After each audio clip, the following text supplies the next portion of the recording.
71 সালের বাংলাদেশ হওয়ার জন্য যদি পাকিস্তান কারো বিচার করে, শেখ মুজিবুর রহমানের যদি বিচার করত, তার কোন রকম একদিনেরও শাস্তি হতো না, কেননা উনি কোনোদিনও স্বাধীনতা চাননি, স্বাধীনতা ঘোষণা করেননি।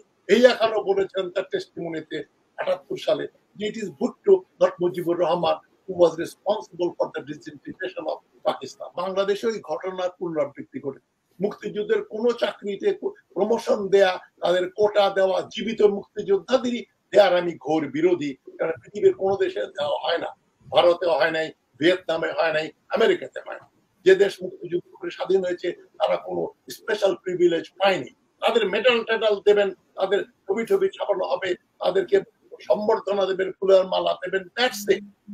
আর তার ছেলে মেয়ের তো প্রশ্নই ওঠে না, নাতিপুতিতে একেবারেই অবাস্তব ব্যাপার। হাসিনার সবচাইতে সাকসেসফুল মিশন মোদি, মনমোহন সিং, নরেন্দ্র মোদি এবং শেখ হাসিনার সম্মিলিত প্রচেষ্টায় একটা এত বড় রাজনৈতিক দলের যাদের কোটি কোটি সমর্থক, তাদেরকে ভেড়া বানিয়ে হাসিনার পদলেহন করিয়ে তারা কিন্তু টিকে আছে। মতামত দিলেই কি হতে পারে, লাইকলি টু হ্যাপেন, এই কন্ডিশন হলে এরকম কিছু হবে, সেটা শুনেই আমার টক শোর আলোচনার অনেক দর্শক শ্রোতা অভিযোগ করছেন, আপনি যা যা বললেন তার একটাও তো হয় নাই। আমি কোনোদিনও বলিনি যে এইভাবে শেখ হাসিনা চলে যাবে। আমি বলেছি লাইকলি এটা হতে পারে, এটা যদি হয় তাহলে সরকার টিকবে না, এইটা যদি হয় সরকার টিকবে। ওই সাইডের কথাগুলো ইফ এন্ড বাট যেটা আমি বলেছি, ওটার দিকে সাধারণ জনগণের মাথার উপর দিয়ে যায়, তারা ওটা মনেও রাখেন। আমি বলেছি হাসিনার পতন হবে, ওইটাই এখন হয় নাই। তো আপনি এখন আমাকে জিজ্ঞেস করছেন এই আন্দোলন কোন দিকে যাবে, এইটা আল্লাহ ছাড়া আর কারো জানার কথা না। আন্দোলনের ইতিহাস দিয়ে আমি যেটা বলতে পারি, এইভাবে এই আন্দোলনটা যে আজকে যে আপাত দৃষ্টিতে প্রশমিত করা হলো, কমিয়ে দেয়া হলো, এটা যদি মেইন স্ট্রিম পলিটিক্যাল পার্টিগুলো এটাকে টেক আপ না করে, তাহলে আন্দোলন এই এই কোটা বিরোধী আন্দোলন একটা ইতিহাস হয়ে যাবে। আবার একটা আন্দোলন হয়েছিল 2024 সালের জুলাই মাসে, ওইটা আবার স্তীমিত হয়ে মরে পচে শেষ হয়ে গেল। আমার আলোচনায় আমি প্রথমে ব্যারিস্টার জিল্লুর রহমানের শেষাংশের সঙ্গে সম্পূর্ণ একমত পোষণ করছি, যদিও আমি ওনার প্রথমাংশে, দ্বিতীয় পর্বে যে প্রথমাংশে যে কথাগুলো উনি বলেছেন তার সঙ্গে দ্বিমত পোষণ করি। তবে ওখানে যাওয়ার আগে আমি মোস্তফা ফিরোজের ওই যে প্রশ্নটা উনি তুলেছেন, হঠাৎ করে রাজাকার মুক্তিযোদ্ধা ইস্যুটা আসলো কেন, এটা এই জন্যই আসলো।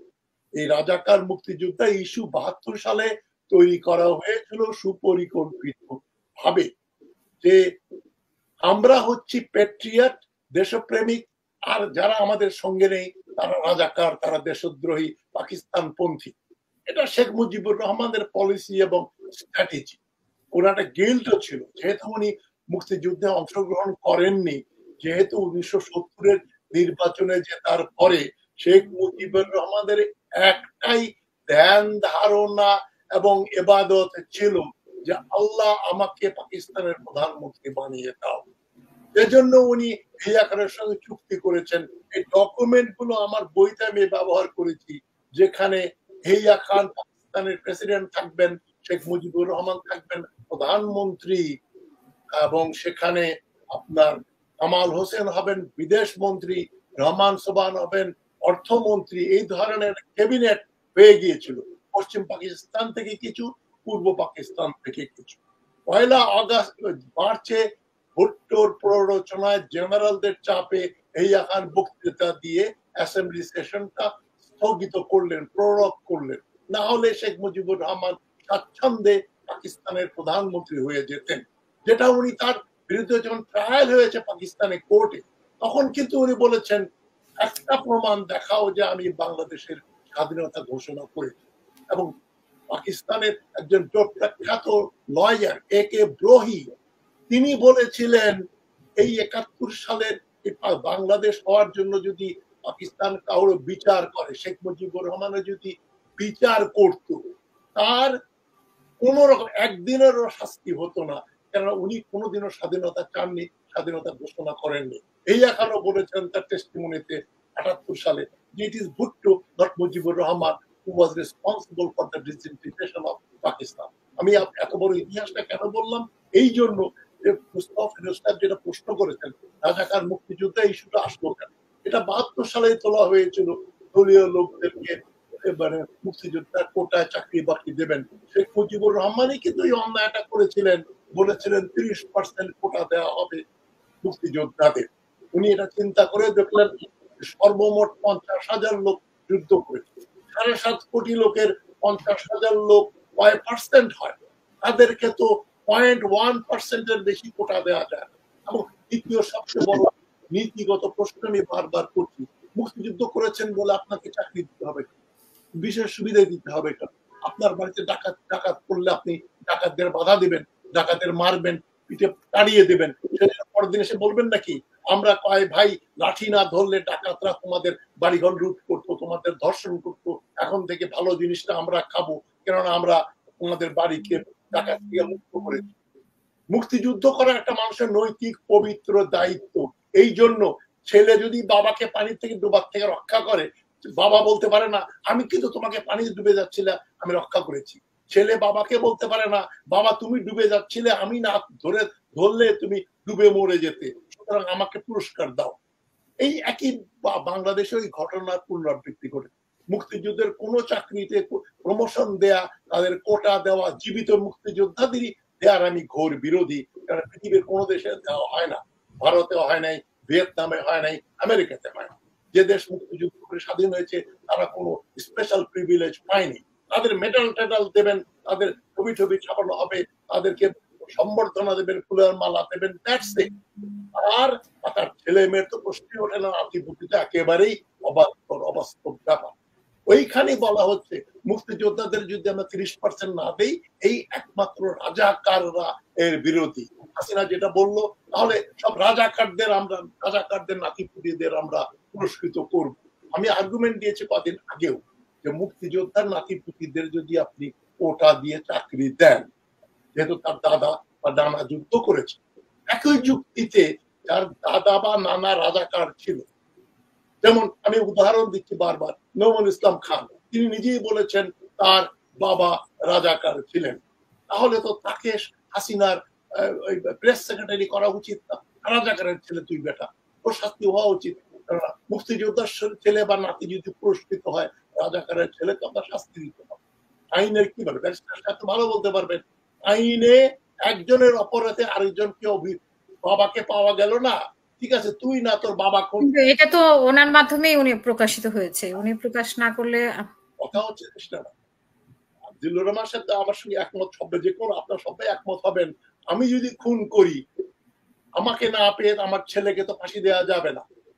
আমি যদি এটা ভালো কাজ করি আমার অনুপস্থিতিতে সে পুরস্কার তো আমার ছেলে বা আমার পরিবারের কেউ পেতে পারে না, কারণ আমি করেছি। অন্যায় বা ভালো যেটাই করি তার জন্য আমি রেসপন্সিবল। সুতরাং রাজাকার ইস্যুটা এসছে ওই জন্য। এখন আমি মুদ্রা কথায় আসি, রাজনীতি বিমুখতা, যেটা আমি শেষ করবো ৫ মিনিটের ভেতরে। এই যে জার্মানিতে একজন বিখ্যাত নাট্যকার ছিলেন বার্টল্ড ব্রেখট। বার্টল্ড ব্রেখট ১৮৯৮-তে জন্ম, ১৯৫৬-তে মারা যান। উনি নাটক লিখেছেন, মার্ক্সবাদী ছিলেন এবং একজন সমাজ চিন্তা করেছেন। তিনি রাজনীতি সম্পর্কে যে তার ক্লাসিক যে বক্তব্য, সেইটা অনেকেই কোট করছেন, অনেকেই বলছেন ব্রেখটের এই কথা সবচাইতে মূল্যবান। ব্রেখট কি বলেছেন? ব্রেখট বলেছিলেন যে পলিটিক্যাল ইলিটারেট বলে একটা ক্লাস সৃষ্টি করেছিলেন। পলিটিক্যাল ইলিটারেট হচ্ছে কারা? আমি কোট করছি, the worst illiterate is the political illiterate. He does not hear, does not speak, nor participates in the political events. He does not know the cost of life, the price of the bean, of the fish, of the flour, of the rent, of the shoes, and of the medicine. All depends on political decisions. ডালের দাম, চালের দাম, বাড়ি ভাড়া, ওষুধের দাম, জুতার দাম, সবকিছুই রাজনৈতিক ডিসিশন নির্ভর। সরকার কতটা ট্যাক্স দেয়, কত জিনিস আমদানি হয়, বাজারে কি পাওয়া যায়, এই যে চাল ডালের দাম বেড়েছে, এগুলো কিন্তু রাজনৈতিক সমস্যা। ওটা আন্দোলনও রাজনৈতিক সমস্যা, চাকরি পাবো কিনা, বাড়ি ভাড়া কত হবে, আমার কত বেতন হবে। কিন্তু পলিটিক্যাল ইলিটারেট দেশ ছেয়ে গেছে, সে কানে শোনে না, কথা বলে না, রাজনৈতিক আন্দোলন ঘটনায় অংশগ্রহণ করে না। আমাদের সুবিধাবাদী জনগোষ্ঠী। এবং ব্রেকেট আরেকটা কথা বলেছেন, the political illiterate is so stupid. The political illiterate is so stupid that he is proud and swells his chest saying that he hates politics. রাজনৈতিকভাবে যে অশিক্ষিত, সে এতই স্টুপিড, এত বড় ইডিয়ট, সে বুক খুলিয়ে বলে যে রাজনীতির সঙ্গে আমার কোনো সম্পর্ক নেই, আমি রাজনীতি করি না। আপনি যে কোনো জায়গায় ডাক্তার সাহেব, ইঞ্জিনিয়ার সাহেব, একজন প্রফেসর সাহেব, ব্যবসায়ী, বড় ব্যবসায়ী, বাবা রাজনীতির মধ্যে আমি নেই, আমি নিউট্রাল লোক, আমি কোনো রাজনীতি করি না। এটাই হচ্ছে বাংলাদেশের সবচাইতে বড় সমস্যা। Apolitical, depoliticization of the intellectual. আমাদের ইন্টেলেকচুয়াল রাজনীতি বিমুখ।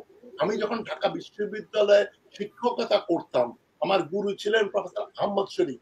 আহমদ শরীফ সাহেব একদিন হাসতে হাসতে বলছেন যে আমার পাশের নেইবার, পাশের অ্যাপার্টমেন্টের ফিজিক্সের, নাম বলছি না, ফিজিক্সের এক প্রফেসর সাহেব, উনার স্ত্রী, আহমদ শরীফের স্ত্রীকে বলছেন যে আপনার স্বামী এত পলিটিক্স করেন, এই মুজিবুর রহমান, এইটা মুজিবের, এটার বিরুদ্ধে, জিয়ার বিরুদ্ধে খালি কথা বলে যাচ্ছেন এবং তো জীবনে কিছু পাচ্ছেন না। আমার স্বামীকে দেখেন, যখনই যে ভাইস চ্যান্সেলর আসেন, যখনই যে সরকার ক্ষমতায় আসে, উনি সেই দল করেন এবং দেখেন ঘন ঘন বিদেশে যান, উনি প্রভোস্ট হয়েছেন, উনি কত রকম সুযোগ সুবিধা পান। আপনার স্বামী কেন খালি সরকার বিরোধী আন্দোলন করেন, ওদের সঙ্গে থাকেন, কি পাচ্ছেন উনি জীবনে? কোন জায়গায় তো কিছু পাচ্ছেন। ওই যে প্রফেসর সাহেবের স্ত্রী, যেটা আহমদ শরীফের স্ত্রীকে বলেছিলেন আপনার স্বামী খালি বিরোধিতা করেন কেন, ওই রকম যদি বাংলাদেশে 500 আহমদ শরীফ থাকতো, শেখ মুজিবুর রহমান পারতেন না, তাকে সামরিক অভ্যুত্থানে সরাতে হতো না, অনেক আগেই সরেছে। এরশাদের নামে কোন লোক ক্ষমতায় বসতে পারত। হাসিনা তো উনি মারা যাওয়ার, উনি 99 সালে মারা গেছেন, হাসিনা তো বহুত পরে এসছে। ওনার সময় ছিলেন 96 সালে হাসিনা প্রথমবার আসে, এই যে তার হাসিনার স্বরূপ বেরোলো 2009 সালে। এইটা আহমদ শরীফদের মতো 500 লোক যদি বাংলাদেশে থাকতো, তাহলে হাসিনার এই দৌরাত্ম থাকতো না। এই যে ছাত্র পেটাচ্ছে, টোকাই বাহিনী, পুলিশ বাহিনী, ছাত্রলীগ এসে, এটার বিরুদ্ধে ঢাকা বিশ্ববিদ্যালয়ের কয়জন প্রফেসর বিরোধিতা করবে, কয়জনের ঘাড়ে দুইটা মাথা আছে, চিন্তা করবে আমাকে জেলে দিলে কি দরকার, আমার তো ঝামেলা না, ঝামেলার মধ্যে যাবো না, এই ঝামেলা গিয়ে কি লাভ। আর বউ যেতে দেবে না, ছেলেও যেতে দেবে না, বলবে না বাবা তোমার এই সমস্ত যাওয়ার দরকার নেই। রাজনৈতিক বিমুখতা, এটাই যে কালেকটিভলি দিনের শেষে আপনাকে এত টাকা দামে চাল কিনতে হয়, এত টাকা সিন্ডিকেট নাকি নিয়ে যায়, এর বিরুদ্ধে আপনারা ওই যে পচা ডাল খাচ্ছেন, পচা মাছ খাচ্ছেন, গরুর গোশত কিনতে পারছেন না, তাতেও আপনারা মনে মনে দুঃখ করেন, কিন্তু এর বিরুদ্ধে প্রতিবাদ করতে রাস্তায় নামেন না। রাস্তায় না নামলে ছাত্ররা বেচারারা তারা কি করবে? তারা তাদের ন্যায্য আন্দোলন করবে। এবং আমি শেষ করছি এটা বলে যে, আমি যেটা বলেছিলাম ব্যারিস্টার জিল্লুর রহমানের সঙ্গে আমি দ্বিমত, যে ব্যাপারটা দ্বিমত পোষণ করি। আমি কোন ষড়যন্ত্রের তত্ত্বে বিশ্বাস করি না। এত বড় একটা আন্দোলন হাসিনা অ্যাপ্রিহেন্ড করে, ভারতে এত কিছু দিয়ে আসলাম, চীন থেকে কিছু পেলাম না, এখন এর বিরুদ্ধে যদি আন্দোলন হয়, ওটাকে প্রশমিত করার জন্য প্রিএমটিভলি আমি একটা কোটা বিরোধী জাজমেন্ট, কোটা পক্ষে জাজমেন্ট দেব এবং একটা ছাত্র আন্দোলন গড়ে তুলবো।